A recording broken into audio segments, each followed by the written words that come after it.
अस्सलाम वालेकुम। नाना जी की कहानियों में अपने सभी सुनने वालों को खुशामदीद कहती हूँ। उम्मीद करती हूँ आप सब लोग खैरियत से होंगे, जहाँ होंगे खुश होंगे और मेरे चैनल पर नाना जी की कहानियों को बहुत ज़्यादा पसंद भी करते होंगे। मैं आप लोगों के कमेंट्स देखती हूँ जिसमें आप लोगों को नाना जी की कहानियाँ बहुत पसंद आती हैं। आप सबका बहुत शुक्रिया। आज आप लोगों के लिए नाना जी की एक और बहुत डरावनी कहानी लाई हूँ जिसे आप लोग बहुत पसंद करेंगे। कहानी शुरू करने से पहले अपने आसपास आयतल कुर्सी का हिसार कर लें। कमरे की लाइट ऑफ है तो उसे ऑन कर लीजिए। सिलसिला शुरू करते हैं नाना जी की खौफनाक कहानियों का। सुल्फकार कहते हैं कि एक दफा हम लोगों ने नाना जी से पूछा, नाना जी हमें अपनी कोई आप बीती सुनाई, कोई ऐसी बात बताएं जिसने आपको भी कभी डराया हो। क्या कभी आपको भी जिन्नात से डर लगा? नाना जी हमारी बात सुनकर पहले तो हंसे और फिर कहने लगे कि इंसान और जिन्नात में जो एक पर्दा है वो ऐसा पर्दा है कि उसको सोचकर ही इंसान को खौफ महसूस होने लगता है। मेरे साथ भी एक दफा ऐसा हुआ था जिसने मुझे थोड़ा सा खौफजदा किया था। ये तब की बात है जब मैंने अभी हाल ही में नए नए अमलियात करना शुरू किए थे, सीखना शुरू किए थे। शाह साहब मुझे अक्सर ऐसी पढ़ाइयाँ दिया करते थे जिनको मुझे वीरानों में, अकेली जगहों पर, अंधेरे में रात के पिछले पहर तक करना होती थी। तो वो ऐसी ऐसी जगहों पर करनी होती थी जहां पर आबादी नहीं होती थी, लोग नहीं होते थे। उनमें से ही एक शाह साहब ने मुझे पढ़ाई दी और कहा कि मुझे ये फलां कब्रिस्तान में जाकर ये पढ़ाई करनी है। उस गांव का वो जो कब्रिस्तान था वो एक कदीम पुराना कब्रिस्तान था जिसके बारे में ये मशहूर था कि वो कब्रिस्तान करीब 80 बरस पुराना था। वहां पर बहुत बहुत पुराने लोग दफन थे। शाह साहब ने कहा कि मुझे एक पुरानी कब्र के पास बैठकर रात 12 बजे से लेकर 3 बजे तक एक पढ़ाई करनी है। हो सकता है उस पढ़ाई के दौरान कुछ मखलूकात मुझे डराने की कोशिश भी करें, मुझे हिम्मत बहाल रखनी होगी, क्योंकि वो एक ऐसा अमल था जिसमें छलावे और खबीस जिन्नात जो लोगों को तंग करते हैं, शयातीन जिन्नात, उनको देखना, उनको महसूस कर लेना, यहाँ तक कि अगर किसी पर उनका बसेरा हो तो उनको भी मैं कंट्रोल कर सकता था वो पढ़ाई पूरी करने के बाद। लेकिन अभी ये प्रॉपर उसका चेला नहीं था कि मैं उनको कैद कर सकता या किसी से उतार सकता, कंट्रोल कर सकता था। मैंने शाह साहब से कहा कि ठीक है, मैं तैयार हूँ। शाह साहब के पास कुछ देर पढ़ाई करने के बाद शाह साहब ने मेरे ऊपर हिसार बंदी कर दी। शाह साहब से रुखसत लेकर, इजाजत लेकर मैं वहां से निकला उस कब्रिस्तान की तरफ। अभी सर्दियों की शुरुआत थी, शदीद सर्दियां नहीं थी। गांव के इलाकों में हल्की हल्की धुआं नुमा धुंध ऐसे मौसम में बननी शुरू हो जाती थी क्योंकि इलाके खुले होते थे। तो मैं भी गांव की कच्ची गलियों से होता हुआ उस कब्रिस्तान की तरफ जा रहा था जो उस गांव से बाहर था। पूरी आबादी को क्रॉस करने के बाद जब मैं उस कब्रिस्तान के अंदर गया, मुझे पता था कहाँ पर पुरानी कब्रें हैं, वो कौन सा हिस्सा है। मैं इस तरफ चला गया, एक जगह को साफ किया, पत्ते शत्ते हटाए, वहां पर हिसार किया। पीछे एक दरख्त था, वहां पर मैंने लालटेन जला ली क्योंकि जरूरी थी, रात का टाइम था, आसपास झाड़ियां थी, कीड़े मकोड़े भी होते थे, इसलिए मैंने बैठकर पढ़ाई करना शुरू कर दी। आधा पौना घंटा तो बिल्कुल ठीक गुजरा। बस वही रात की खामोशी, झींगरों का शोर या दूर फिजा में कुत्तों के भौंकने की आवाजें थी, इससे ज्यादा कुछ नहीं। तभी थोड़ी ही देर गुजरी तो कब्रिस्तान में उल्लू के बोलने की आवाजें आना शुरू हो गई। ऐसे लग रहा था कि जिस दरख्त के ऊपर मैंने लालटेन लटकाई है उसी दरख्त के ऊपर कोई बैठा उल्लू बोल रहा है। उल्लू बोलता ही जा रहा था, मुसलसल शोर मचा रहा था, मुझे मेरी पढ़ाई से हटाने की कोशिश कर रहा था, खलल डाल रहा था, लेकिन मैं चुपचाप पढ़ता रहा। अभी मैं पढ़ ही रहा था तो मुझे अपने आस पास कुछ हलचल, आहटें महसूस होने लगी। आहटें ऐसी थी जैसे सूखे पत्तों के ऊपर कोई चल रहा है, कदमों की आवाजें, आहटें, यहाँ तक कि हल्की फुल्की सरगोशियां भी। मुझे पता चल गया कि शाह साहब ने जो बताया था वो काम शुरू हो गया है। यहाँ पर मेरे आसपास कुछ ना कुछ तो है जो मुझे अपना आप जाहिर कर रहा है, क्योंकि जो पढ़ाई मैं पढ़ रहा था उस पढ़ाई से वो तंग हो रहे थे। मैं मुसलसल पढ़ता रहा। थोड़ी ही देर गुजरी होगी, मुझे खांसने की आवाज आई, किसी बुजुर्ग बूढ़े शख्स के खांसने की आवाज। मैं पढ़ाई करता करता मैंने आंखें खोली। चारों तरफ सन्नाटा था, कोई भी नहीं था। मट्टी की वो पुरानी कब्रें ही थी बस। तभी क्या देखता हूँ, सामने से कोई चलता हुआ आ रहा है। वो जो कोई भी था, उसका लिबास हूबहू मेरे लिबास जैसा ही था, उसका कद काट भी हूबहू मेरे जैसा ही था। ऐसे लग रहा था कि कोई मेरा हम शक्ल मेरे सामने से चलता हुआ आ रहा है।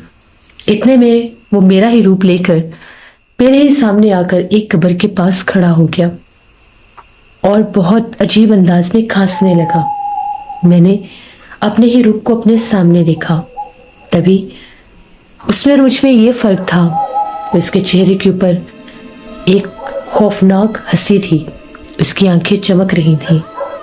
मैंने आंखें बंद किए, फिर पढ़ाई पढ़नी शुरू कर दी।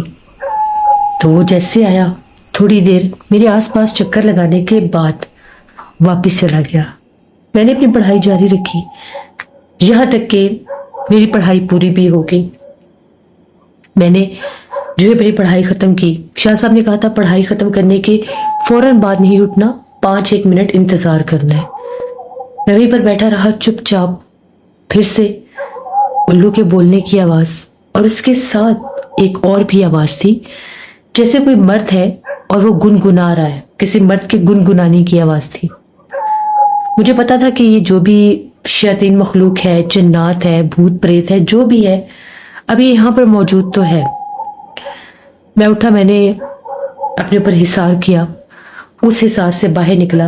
अपनी लालटेन जो ही दरख्त से उतारने लगा, एक काला स्याह साया नजर आया मुझे, जो दूर अंधेरे में खड़ा था और उसकी आंखें चमक रही थी। मैंने उसको नजरअंदाज किया, हिम्मत की, थोड़ा सा डर भी रहा था। वो जैसे ही मैंने उतारा लालटेन को और मैं सीधा चलने लगा, उसकी आंखें चमक रही थी। मैंने लालटेन उतारी और चुपचाप कब्रिस्तान से बाहर जाने के लिए अपना रास्ता लिया। अब मैं चल रहा था और वो मेरे पीछे ऐसे उछल रहा था जैसे कोई बंदर होता है। कभी एक तरफ छलांग लगाकर आता, कभी दूसरी तरफ छलांग लगाकर आता, यहां तक कि मैं कब्रिस्तान के दरवाजे के पास पहुंच गया। मैं वहां से बाहर निकला, मैंने आयतुल कुर्सी का विर्द शुरू कर दिया। अब मैं गांव की उन्हीं कच्चे गलियों से होकर मुझे जाना था। वो पूरे रास्ते मेरे पीछे पीछे था। कभी ऐसा लगता है काला स्याह साया मेरे आगे चल रहा है, कभी ऐसा लगता था कोई काला स्याह साया मेरे पीछे चल रहा है। कभी कदमों की आहट, कभी हल्की हंसी, कभी कोई खौफनाक कहका।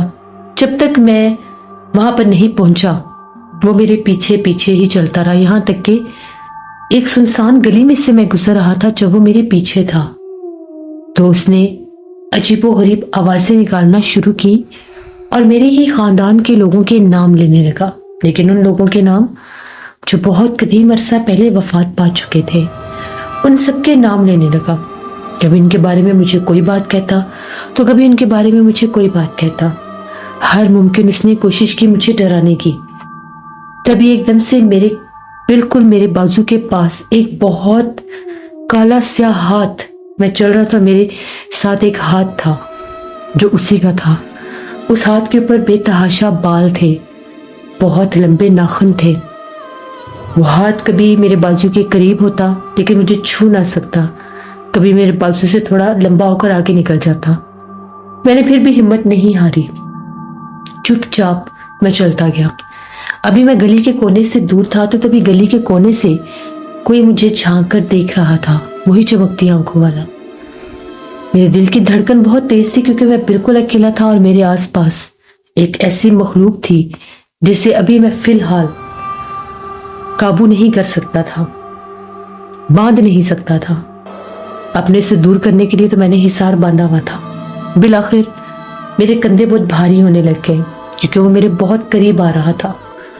जैसे ही मैं शाह साहब के हुजरे के पास पहुंचने लगा, वो गायब हो गया। अभी मैं उससे पीछे था, वो गायब हो गया। मेरे पीछे कोई आवाज नहीं थी, कोई आहट नहीं थी, कोई कदमों की चाप नहीं थी। میں گیا, میں نے دروازہ کھولا, اندر داخل ہوا.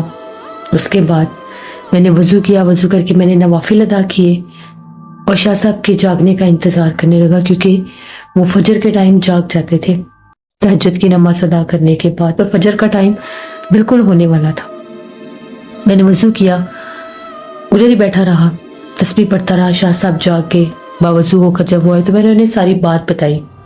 پہلے میں نے انہیں وہاں کا سارا حال بتایا قبرستان کا, پھر میں نے بتایا کہ کیسے مجھے وہاں پر ایک مخلوق نے تنگ کیا, پھر کیسے وہ پورے راستے مجھے ڈراتا رہا, میرے پیچھے تک آیا, یہاں تک کہ حجرے کے قریب آ کر, دربار کے قریب آ کر وہ غائب ہو گیا. شاہ صاحب نے کہا کہ میں نے اسی لیے اس قبرستان کے حصے میں بھیجا تھا کیونکہ یہ اس قبرستان کے پرانے حصے کی ایک دیوار پر رہتا ہے. اس کے بارے میں مجھے کئی لوگوں نے بتایا ہے, گاؤں کے بہت سے لوگ اس سے تنگ ہیں. یہ قبرستان کے اندر بھی اکثر دکھائی دیتا ہے. شام کے بعد, رات کے بعد یہ کالا سایہ اکثر قبرستان کی دیواروں کے آس پاس منڈلاتا رہتا ہے. آس پاس سے گزرنے والے لوگوں کو کئی بار اس نے پکارا بھی ہے, کئی بار وہ لوگ کسی انسان کی صدا سمجھ کر قبرستان کے اندر داخل بھی ہوئے ہیں. اسی لیے میں نے آپ کو وہاں پر بھیجا تھا. آپ وہاں پر جا کر پڑھائی کریں تاکہ آپ کو پتہ چلے کہ یہ مخلوق وہاں پر موجود ہے. آپ نے اسی کو وہاں پر جا کر قید کرنا ہے اور یہ آپ ہی کریں گے. میں نے شاہ صاحب سے کہا کہ بڑی سخت مخلوق ہے, کیونکہ جیسے جیسے وہ میرے قریب آتا تھا میرے کندھے بہت زیادہ بھاری ہونے لگتے تھے, یہاں تک کہ میرے قدم بھی ڈگمگانے لگتے تھے, اور مجھے ایسا لگتا تھا کہ وہ بھاری سا وجود میرے اوپر سوار ہے اور مجھے گرانے کی کوشش کر رہا ہے. شاہ صاحب نے کہا کہ آپ نے یہ پڑھائی پوری کر لی ہے اور وہ آپ کا کچھ نہیں بگاڑ سکتا. اگر پڑھائی پوری نہ ہوتی, پڑھائی کے دوران آپ کو پڑھائی چھوڑ کر وہاں سے نکلنا پڑتا, یا وہ آپ کو اتنا ستاتا کہ پڑھائی میں خلل پڑتا اور پڑھائی پوری نہ ہو سکتی, تو پھر آپ کا اس کو قابو کرنا اتنا آسان نہیں تھا. لیکن اب آپ اس کو قید بھی کر سکتے ہیں. شاہ صاحب نے مجھے کہا کہ 11 دن آپ نے یہ پڑھائی ادھر ہی پڑھنی ہے. 11 دن کے بعد میں آپ کو چلا دوں گا. وہ چلا آپ نے اسی قبرستان میں کرنا ہے, پھر اس کے بعد اس کو قید کرنا ہے. 11 دن کی جو پڑھائی ہے وہ آپ یہیں پر دربار کے قبرستان میں بیٹھ کر کریں گے. ہو سکتا ہے وہ آپ کو بلانے کی, کسی نہ کسی طرح سے روکنے کی کوشش کرے, کسی کے روپ میں بھی آ سکتا ہے. میں ہر وقت باوضو رہتا ہوں, میرے پاس روحانیت کی یہ تسبیح بھی ہے, تو شاید ایک میرے روپ میں نہ آ سکے. باقی یہاں پہ جتنے لوگ ہیں وہ ان کے روپ میں بھی آ سکتا ہے, آپ کے گھر والوں کے روپ میں بھی آ سکتا ہے. تو اس چیز کو آپ نے مد نظر رکھنا ہے. میں نے کہا کہ ٹھیک ہے. میں نے فجر کی نماز ادا کی اور اس کے بعد میں جا کر سو گیا. مولانا جی کہتے ہیں پھر میں جاگا اور اگلی رات سے میری پڑھائی پھر شروع تھی. میں نے قبرستان میں, اب میں نے دربار والے قبرستان میں پڑھائی کرنی تھی. وہاں پر جب میں نے پڑھائی شروع کی, پہلے دن تو اتنا خاص کچھ بھی نہیں ہوا. بس اتنا ہی ہوتا تھا کہ جیسے باہر دیوار کے پاس کوئی کھڑا بول رہا ہے, کبھی کوئی اونچی آواز میں بولتا ہے قبرستان کی دیوار کے باہر, کبھی کوئی مدھم آواز میں بولتا ہے. اسی طرح سے 3-4 راتیں گزرتی گئیں. 5ویں رات تھی جب میں پڑھائی کر رہا تھا. ابھی پڑھائی درمیان میں ہی پہنچی تھی تو ایسا لگا شاہ صاحب کا کوئی ملازم آیا ہے, اور آ کر مجھے کہتا آپ کو شاہ صاحب بلا رہے ہیں, کہہ رہے ہیں پڑھائی روکیں اور میری بات سنیں. ایک دم پہلے میں اٹھنے لگا, پھر میرے ذہن میں خیال آیا کہ مجھے شاہ صاحب نے منع کیا کہ اٹھنا نہیں ہے, وہ کسی کے روپ میں بھی آ سکتا ہے. وہ بار بار کہنے لگا آپ سن کیوں نہیں رہے, آپ کو شاہ صاحب بلا رہے ہیں, جلدی اٹھیے اور اندر آئیے. میں نے پڑھائی پھر اونچی کر دی. وہ پھر اونچی آواز میں بولا اور اس کی آواز بدل گئی, یہاں تک کہ اس کی آواز اتنی بھاری ہو گئی جس طرح سے کسی گائے کی آواز ہوتی ہے. وہ چلانے لگا اور ایک کالے رنگ کا دھواں بن کر غائب ہو گیا. اس کی آنکھیں بہت بھیانک تھیں. اس منظر کو دیکھ کر میں تھوڑا سا ڈر گیا. جس ملازم کی شکل میں وہ آیا تھا وہ ملازم اکثر میرے کمرے میں میرے پاس بھی آتا تھا, اور جب مجھے کسی چیز کی ضرورت ہوتی تھی, کھانے پینے کی کوئی چیز, یا مجھے شاہ صاحب بلاتے تھے تو وہی مجھے بلانے آتا تھا. اسی کا روپ لے کر وہ آیا تھا اور میں تھوڑا سا گھبرا گیا تھا, لیکن میں نے پھر بھی پڑھائی پوری کی. اسی طرح سے اگلی بھی 3-4 راتیں گزر گئیں. جب 11ویں رات تھی, اس رات کو میں پڑھائی کر رہا تھا تو مجھے اپنے پاس سے چھوٹے سے بچے کے رونے کی آواز آنے لگ گئی. ایک چھوٹا سا بچہ, بہت چھوٹا تھا, کوئی 2.5-3 سال کا بچہ ہوگا, पहले वो जैसे ज़मीन के ऊपर बच्चे खेलते हैं रेंगता हुआ आया, उसके बाद वो आकर बिल्कुल मेरे सामने खड़ा हो गया, रोता ही जा रहा था, रोता ही जा रहा था। मुझे भूख लगी है, मुझे कुछ दो, मुझे भूख लगी है, मुझे कुछ दो, ऐसे ऐसे बोल रहा था। एकदम से उस बच्चे का चेहरा बढ़ने लग गया, बच्चे का चेहरा बहुत बड़ा हो गया, धड़ उतना ही था और चेहरा बहुत बड़ा हो गया, इंतहाई हैबतनाक चेहरा हो गया।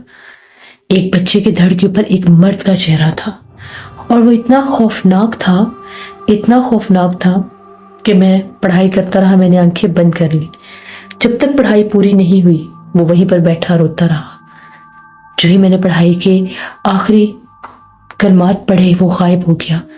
ऐसे गायब होते थे जिस तरह से वाज़े तौर पर कोई धुआं हवा में उड़ जाता है, लेकिन काला स्या धुआं।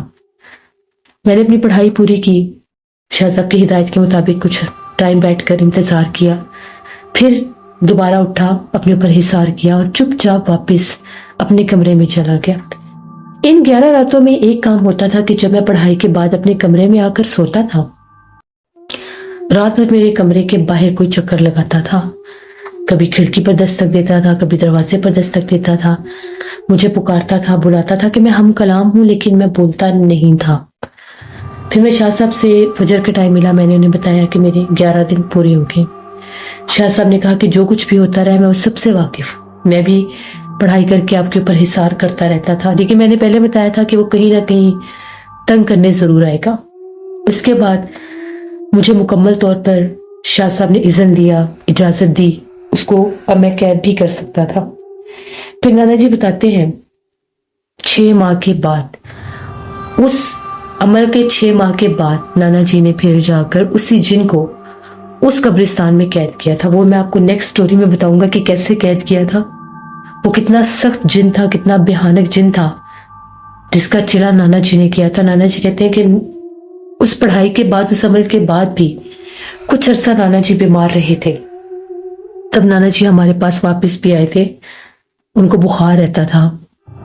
वो मेडिसिन तो नहीं लेते थे, लेकिन जैसे वो तावीज़ात शाह साहब ने उनको दिए थे वो पिया करते थे और पढ़ाई किया करते थे, और अक्सर रात को उठकर सेहन का चक्कर भी लगाते थे, हिसार भी बांधते थे। उस जिन ने बाद में भी उनको कुछ अरसा सताया था, तंग किया था, लेकिन फिर नाना जी वापस इसलिए आ गए थे क्योंकि वो हमें कोई नुकसान ना दे दे। फिर नाना जी आहिस्ता आहिस्ता ठीक होने लगे और वो वापस चले गए। नाना जी बताते हैं कि वो बहुत भयानक वो अमल था जो मैंने किया था, सिर्फ उस जिन को लेकर, क्योंकि वो बहुत खौफनाक रूप में सामने आता था। और जो सर्दी की वो सुनसान जो अभी गलियां थी, उन गलियों में से गुजरना और उसका मेरे साथ साथ होना वो बहुत डरा देता था। तो ये नाना जी की अपनी आप बीती थी जो उन्होंने हमें बताई। बहुत शुक्रिया जुल्फ़िकार आपका। दरअसल बहुत ज़्यादा हिम्मत चाहिए होती है जो रूहानियत लोग रखते हैं, जो आमिल हजरात होते हैं, किस तरह से हिम्मत करके वो इन वीरानों में, ऐसी जगहों पर जाकर, कब्रिस्तानों में जाकर रात रात भर या दिन के वक्त भी वीरानों में बैठकर जो अमलियात करते हैं, जो रूहानी अमलियात होते हैं, जिनको चिला कहा जाता है, जो इंसान की मदद के लिए किया जाता है, उनमें तो उनको काफ़ी रुकावटें आती हैं। उनमें वो जिन्नात, शैतान जिन्नात उनको तंग भी करते हैं, उनकी बहुत हिम्मत है। और ये वही लोग कर सकते हैं जो मुकम्मल तौर पर रूहानियत रखते हों, जो मुकम्मल तौर पर अपने ऊपर इख्तियार रखते हों, अपने नफ्स की कुर्बानी देकर दुनिया को तर्क करके वो उन चीज़ों की तरफ जाते हैं और फिर वो कुछ ना कुछ हासिल कर भी लेते हैं। लेकिन किसी को देखकर, किताबों से पढ़कर जो लोग अमलियात करते हैं या करने की कोशिश करते हैं, वो हमेशा नुकसान ही उठाते हैं। इसलिए कहते हैं कि इन चीज़ों में वही लोग सिर्फ जा सकते हैं जो दुनिया से कट जाएं, क्योंकि या तो फिर रूहानियत रखी जा सकती है या दुनिया।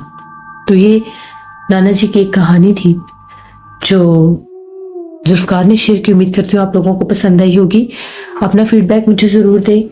इंशाल्लाह ताला परसों फिर मुलाकात होगी नाना जी की किसी नई खौफनाक कहानी में। जो लोग चैनल को विजिट कर रहे हैं वो लोग मेरे चैनल को ज़रूर सब्सक्राइब करें अगर अभी तक सब्सक्राइब नहीं किया।